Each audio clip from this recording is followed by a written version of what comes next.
girl casually tossed a bone into the treasure bowl. The next second, it hit an ancient general right on the head. Everyone thought it was an assassin attack, but when they looked closely, it was a meaty bone. They hadn't had a proper meal in over 6 months. Staring at that big chunk of meat, they thought they were hallucinating. But the general said it was a gift from the gods. He immediately placed a bloodletter into the bowl, intending to thank the gods for sending food. But the next moment, ashes from the paper blew right into the girl's face, making her cough non-stop. Furious, she grabbed a can of dog food and threw it over. Still not satisfied, she dumped the entire table of dog snacks into the bowl. On the ancient side, the treasure bowl was instantly filled with 9 full pots of dog food. Seeing this, the general immediately distributed the food to all the soldiers and civilians, but it still wasn't enough, so everyone knelt and prayed for the gods to send more food. Meanwhile, the girl noticed the bowl wasn't getting full, so she stood by the faucet, trying to fill it with water, but no matter how long she poured, it never filled up. She looked puzzled, then decided to leave the water running for 3 days straight. Back in the past, the treasure bowl started gushing spring water non-stop. Everyone was overjoyed. To show gratitude, the general knelt and prayed for 3 days and nights straight. When the girl woke up, she found the bowl was still empty.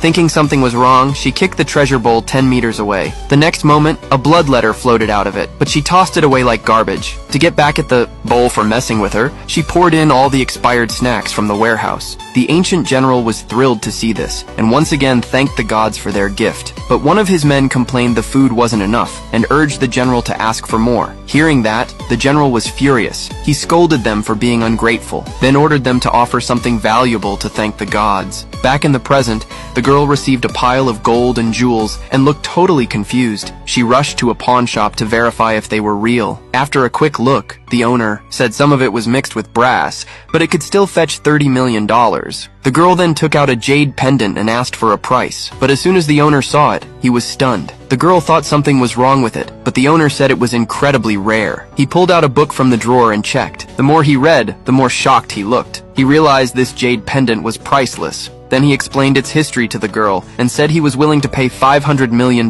for it. He even suggested she bring it to an auction in 3 days, saying she might get an even higher price. As the girl flipped through the book, she suddenly remembered the bloodletter from the treasure bowl. After reading it, she realized that the people in the past were facing extinction. Knowing how serious it was, she rushed to the supermarket and bought all the food she could. Meanwhile, a riot broke out among the ancient civilians, demanding food from the general. He stood helpless in front of the empty granary. Then suddenly, a bag of rice flew out of the treasure bowl. More and more food followed. The people were instantly overjoyed.